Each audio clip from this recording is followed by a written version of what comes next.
Hello everyone, welcome to Straight Zero. Straight Zero के इस video में हम डिस्कस करेंगे हिस्ट्री ऑफ इंटरनेट, यानी इंटरनेट का जो इतिहास है, जो इंटरनेट कब से जिसका प्रारंभ हुआ, जो कि आज मानव जीवन में एक नई उपलब्धि लेकर आया है और हमें और हमारे पूरे वर्ल्ड वाइड पूरी दुनिया को एक नए दौर में, जिसे हम आईटी सेक्टर कहते हैं, उसमें बहुत ज़्यादा हमें इससे सहूलियत पैदा हुई है। तो चलते हैं हमारे इस वीडियो की तरफ। और इससे पहले अगर आप इस चैनल पर पहली बार विजिट कर रहे हैं तो चैनल को जरूर सब्सक्राइब करें और फ्रेंडों के साथ शेयर करें, जिससे उनका भी ज्ञान वर्धन हो सके।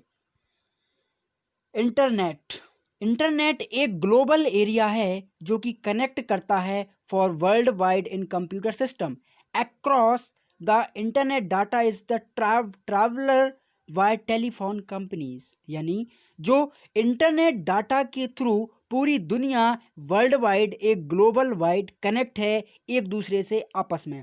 और इस कनेक्शन का जो मेन जो कनेक्टर प्रोवाइड करता है वो उसे कहते हैं हम आईएसपी, यानी इंटरनेट सर्विस प्रोवाइडर, जो कि एवरी कंप्यूटर यानी प्रत्येक कंप्यूटर के नेटवर्क कनेक्शन में यहाँ पे वर्क करता है, जिसे हम टू प्रोटोकॉल्स कहते हैं। पहला set of rule and second that TCP, यानी इसका अर्थ होता है transmit data various type of protection. जो ट्रांसमिट होता है डाटा, जैसे डाटा को एक जगह से दूसरी जगह पर ट्रांसमिट करना, या अपने टॉक टॉक से, या फिर मैसेज के द्वारा, या किसी अदर वेरियस कनेक्शन के थ्रू, उसको हम इंटरनेट कहते हैं। जैसे आज आप देख रहे होंगे कि पूरी दुनिया के प्रत्येक व्यक्ति, हर एक पर्सन इंटरनेट को जानता है और इंटरनेट के थ्रू हजारों किलोमीटर दूर यहाँ पे वो किसी भी व्यक्ति या किसी भी पर्सन से बात कर सकता है। मैं आपको थोड़ा सा एक कहानी बताऊंगा।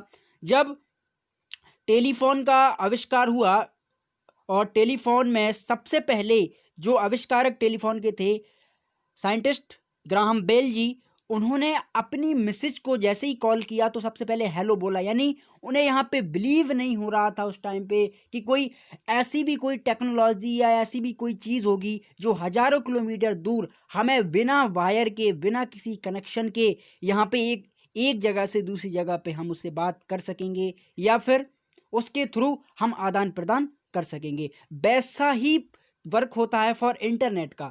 इंटरनेट एक कनेक्शन के थ्रू दूसरे कनेक्शन में जाकर के सारा सिस्टम एक जोड़ता है, जिससे एक नेटवर्क क्रिएट होता है, और उस नेटवर्क के थ्रू लोगों के आपस के जो कम्युनिकेशंस हैं वो यहाँ पे डेवलप होते हैं, वो यहाँ पे बढ़ते हैं। जैसा कि आप यहाँ पे देख सकते हैं, जो इंटरनेट सर्विस प्रोवाइडर है वो एक जगह पे रह करके human brain, human connection, service provider, W सभी प्रकार के जो डाटाबेस कनेक्शन हैं वो यहाँ पे एक ही सिस्टम वर्क करता है, जिसे कहते हैं हम इंटरनेट सर्विस प्रोवाइडर।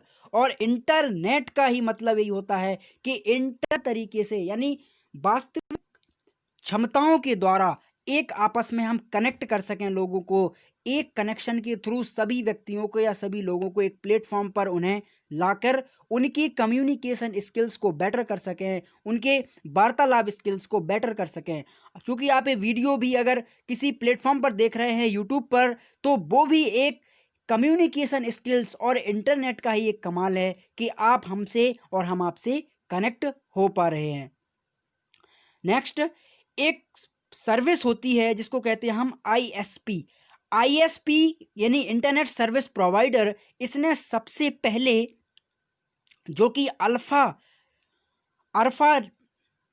अर्पानेट नाम से एक सर्विस लॉन्च किया 1974 में, जो कि पूरी दुनिया का सबसे पहले इंटरनेट वर्ल्ड का यहाँ पे इंट्रोड्यूस हुआ था।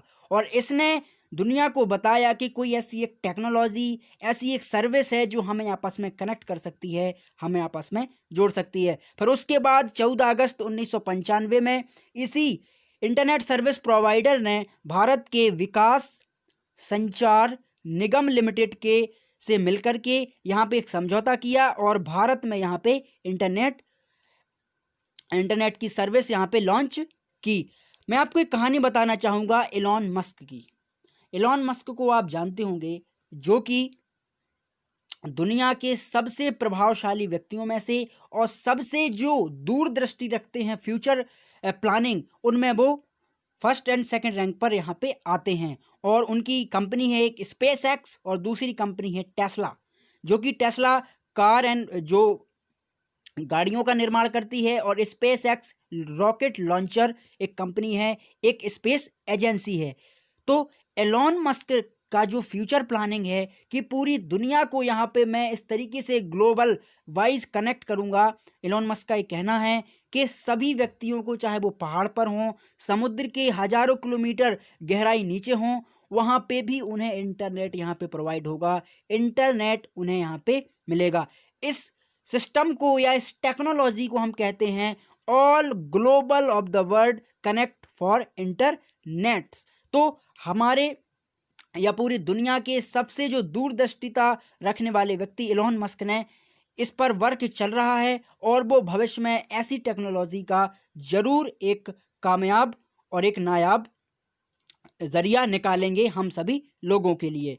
आपको इस इमेज में आप देख सकते हो कि इंटरनेट एक सेंट्रल है, और उस सेंट्रल से आप, चूंकि आपके पास एक फ़ोन है, चाहे आपके पास लैपटॉप्स हो, मोबाइल्स हो, डेस्कटॉप हो, या फिर कोई और अदर आपके पास गैजेट हो, तो उसमें आप एक सेंटर से, एक केंद्र से यहाँ पे आप उसका इंटरनेट यूज़ कर रहे हैं, आप उससे सर्विस ले रहे हैं। सपोज दैट आपके घर पे अगर जियो फाई लगा हुआ है, तो जियो फाई आपको एक सर्विस प्रोवाइडर है, उस सर्विस प्रोवाइडर के थ्रू आप उसकी सर्विस लेकर के अपने ग्लोबल वाइज कनेक्शन को यहाँ पे कनेक्ट कर पा रहे हैं, जिससे आप एक जगह से कई जगह पे जाके कनेक्ट करके, चाहे वो बाय इंटरनेट हो, बाय फ़ोन कॉल्स हो, या कोई भी अदर कनेक्शन हो, उसके थ्रू जो इंटरनेट यहाँ पे वर्क करता रहता है। नेक्स्ट हम चलते हैं। हमने आपसे बात की थी फॉर अर्पा नेट्स के बारे में। अर्पा नेट्स एक यूएस बेस्ड कंपनी है, और इसने, मैंने जैसा कि आपको बताया कि 1974 में यहाँ पे इंटरनेट प्रोड्यूस किया था। उसके पहले इसने जो प्लानिंग है, अर्फानेट ने जो प्लानिंग की थी 1969 में, कि हम पूरी दुनिया में ग्लोबल वाइज यहाँ पे कनेक्ट करने के लिए एक सिस्टम लॉन्च करेंगे। उसके बाद 1985 में जैसे ही यूएस नेशनल साइंस फाउंडेशन के द्वारा, यानी एनएसएफ के द्वारा communicated the development of university network backbone के नाम से यहाँ पे एक संस्था या फिर एक ऑर्गेनाइजेशन गठित हुआ, जिसका नाम हुआ एनएसएफ नेट के द्वारा, और इसकी स्थापना की थी टिम वर्नर ने, जो कि investor of the world wide web. ध्यान से समझिएगा, इंटरनेट को सबसे ज़्यादा अगर चलाने में, सबसे ज़्यादा उसकी मार्केटिंग में और लोगों के पास सरल और सिंपल तरीके से पहुंचाने में अगर किसी साइट्स का या किसी व्यक्ति का हाथ है या उसका दिमाग है, वो है टिम वार्नर, क्योंकि टिम वार्नर ने ही इन्वेंट किया था फॉर WWW का, यानी जो सबसे पहले अगर आप किसी चीज़ को सर्च करते हैं तो उसके पहले WW जरूर लगा रहता है, यानी वर्ल्ड वाइड वेब, जो पूरी दुनिया को, पूरे विश्व को एक जगह पर, एक सेंट्रल पे जाके कनेक्ट करता है। उसका श्रेय जाता है फॉर टिम वर्नर ली को। यहाँ पे आप देख सकते हो टिम वर्नर ली ने WW इस तरीके से यहाँ पे कनेक्ट किया, तो उससे आप वाईफाई,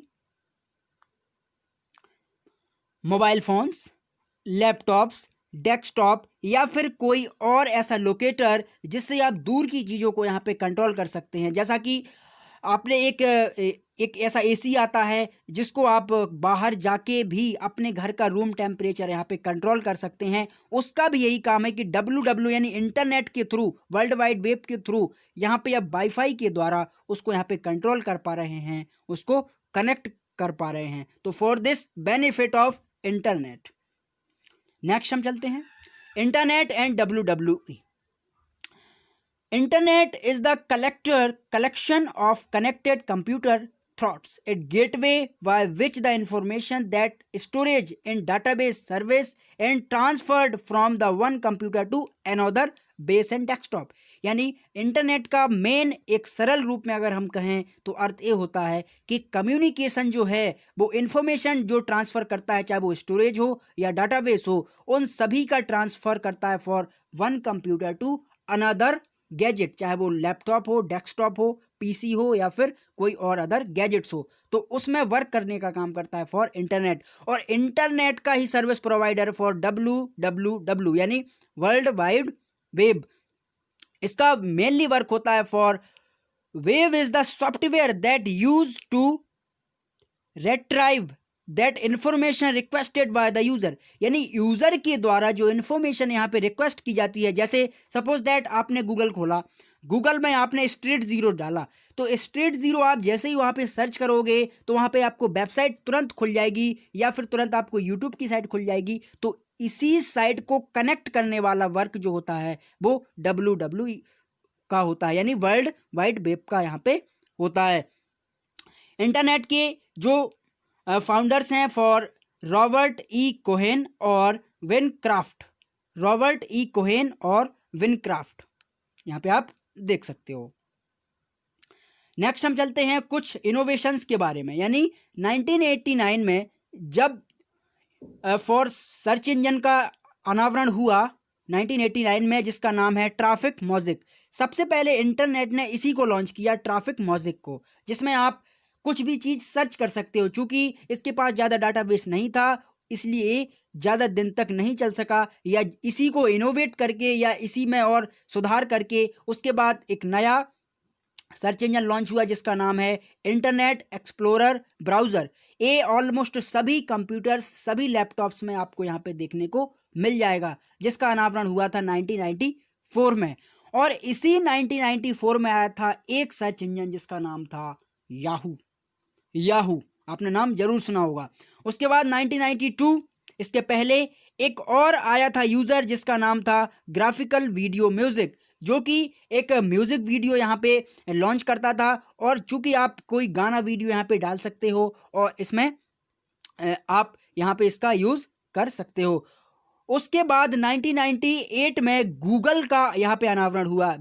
लैरी पेज और सर्गे ब्रिन नाम के दो साइंटिस्ट यहाँ पे मिलकर के गूगल की स्थापना करते हैं। और गूगल आज पूरी दुनिया में अपनी एक थाक जमा चुका है और पूरी दुनिया का 60 to 70% जो सर्च ब्राउज़र है, जो सर्च इंजन है, वो यहाँ पे गूगल संभालता है। उसके बाद बहुत सारे सर्च इंजन आए, जैसे बिंग हो गया और याहू उसके पहले ही आया था, और एक सर्च इंजन है डक डक गो, गो डैडी। ये सभी यहाँ पे देखने को अपन को मिलते हैं। उसके बाद एक और 2004 में एक और आता है जिसका नाम है Mozilla firebox. Mozilla firebox the first version of Mozilla का आया था, जो कि एडेप्टेशन ऑफ नेट स्क्रिप्ट के द्वारा यहाँ पे प्रोड्यूस किया गया था। उसके बाद फेसबुक लॉन्च हुई और फेसबुक का अनावरण ही अमेरिका के कैलिफोर्निया में हुआ और फेसबुक के संस्थापक थे मार्क जकरबर्ग। और फेसबुक ने पूरी दुनिया को, चाहे वो नीचे स्तर के भी लोग हैं, उनको भी यहाँ पे कनेक्ट करने का काम किया। और फेसबुक का काफ़ी बहुत ज़्यादा यहाँ पे कंट्रीब्यूशन रहा फॉर इंटरनेट को बढ़ाने में। उसके बाद ट्विटर 2006 में यहाँ पे क्रिएट हुआ। चूँकि ट्विटर अधिकतर लोग यूज़ नहीं करते हैं, ट्विटर बेसिकली जो हाई प्रोफेशनल लोग हैं वो इसका ज़्यादा यूज़ करते हैं। तो आज के लिए बस इतना ही। थैंक